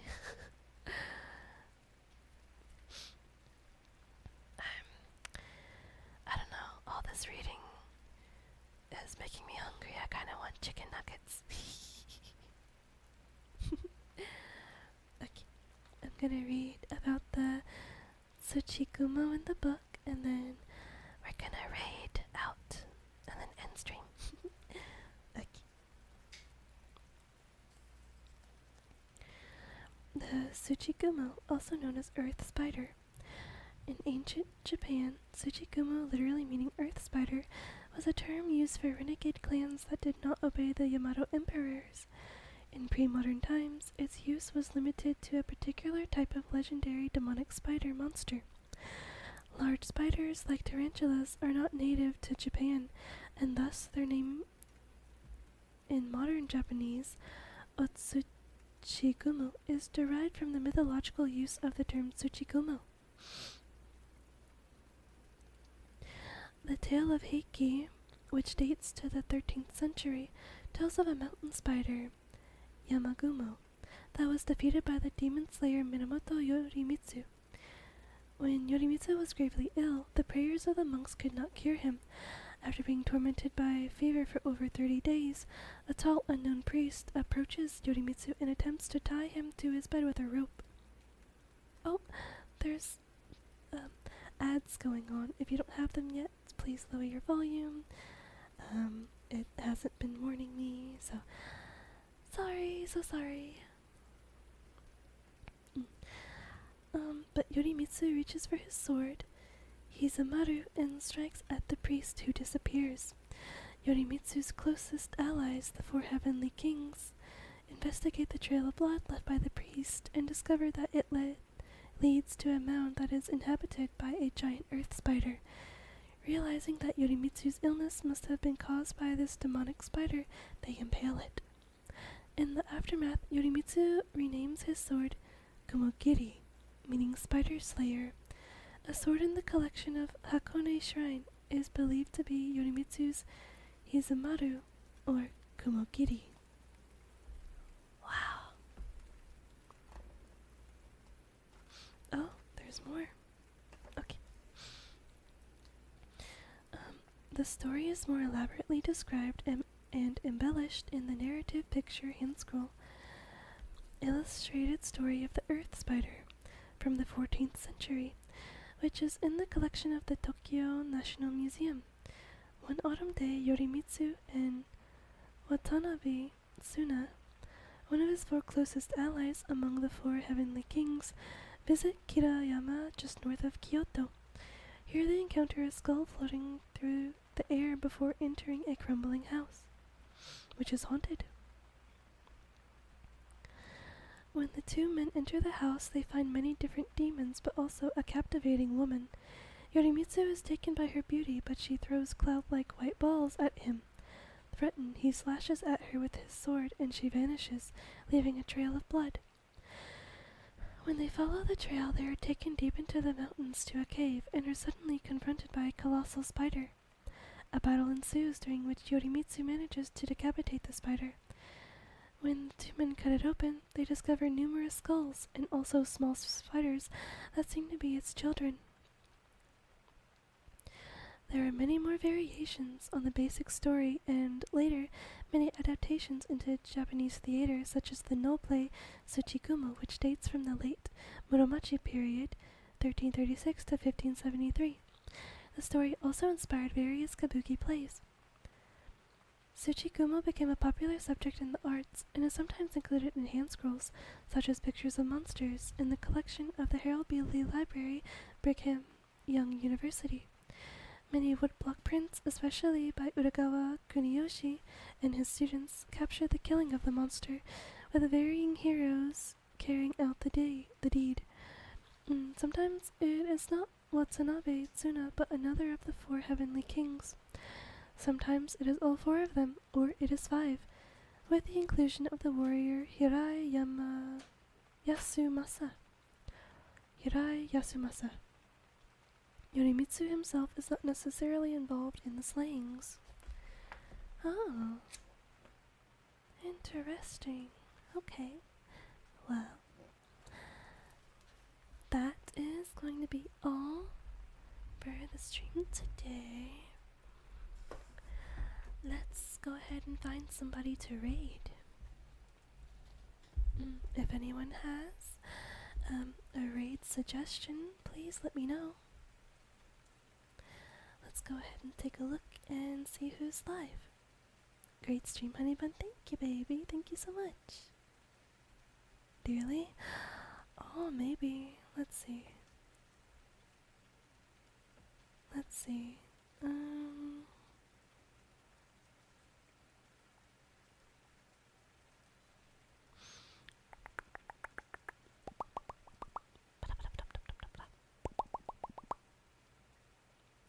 I'm not sure.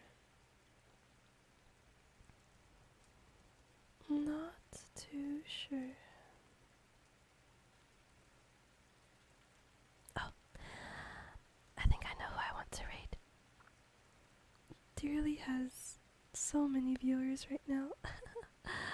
I'd be a little bit shy to do that.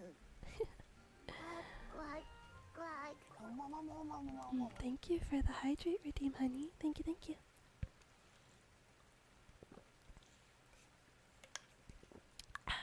I needed that. Okay. Let's go ahead and raid. Oh, let's look for the road. Yeah. I think that's okay. Oh no, it's a 1, not an L. It's a 1, not an L. Okay. Oh, thank you for the raid message, honey. We are gonna be raiding Lost Wolf. Um,